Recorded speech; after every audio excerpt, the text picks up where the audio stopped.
Allah says in the Quran that He wants ease for us. And this is something that's really essential and central to who Allah is that He has goodwill to us. He wants us to succeed. But some people might be confused and they might think, well, okay, if Allah wants ease for us, then why doesn't He just let us do whatever we want, right? There's all these rules I have to follow. I can't do this. I can't do that. I have to do, pray 5 times a day and dress a certain way and all these limits. So how do we square those two things? How do we say that Allah subhanahu wa ta'ala wants ease for us and yet He doesn't let us do whatever we want? Well, that's because the ease that Allah wants for us is in Islam, right? Islam actually is the ease. Now, that might seem counterintuitive at first because we have this idea of negative freedom, this idea that the good life is just doing whatever we want, not realizing that if we were truly allowed to do whatever we want or to do whatever we wanted, then we would actually have a very miserable life. Imagine children, right? If you let them choose what they ate for dinner, right? Anything in the house you can eat. They'd eat ice cream, right? Or candy or whatever. And that's all they would eat. And maybe for one night it would be fun or 2 nights, but then 3, 4, 5 nights go by and they're going to get sick. Their teeth are going to start rotting after months and they're going to eventually have hardship actually because of this type of ease.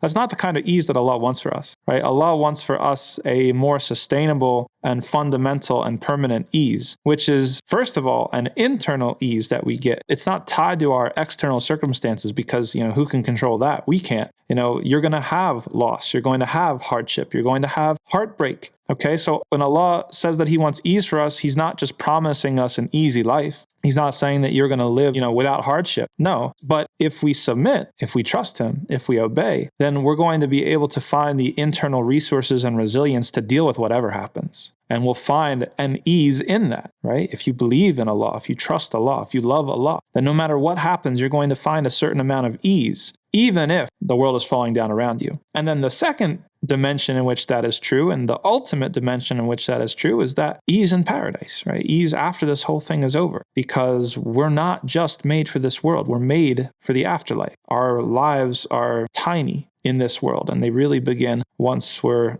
dead and resurrected. And so the ultimate ease, the eternal ease, the lasting ease that Allah wants for us isn't just some sort of shallow, superficial doing what we want here. It's the eternal, never-ending bliss and internal ease of paradise.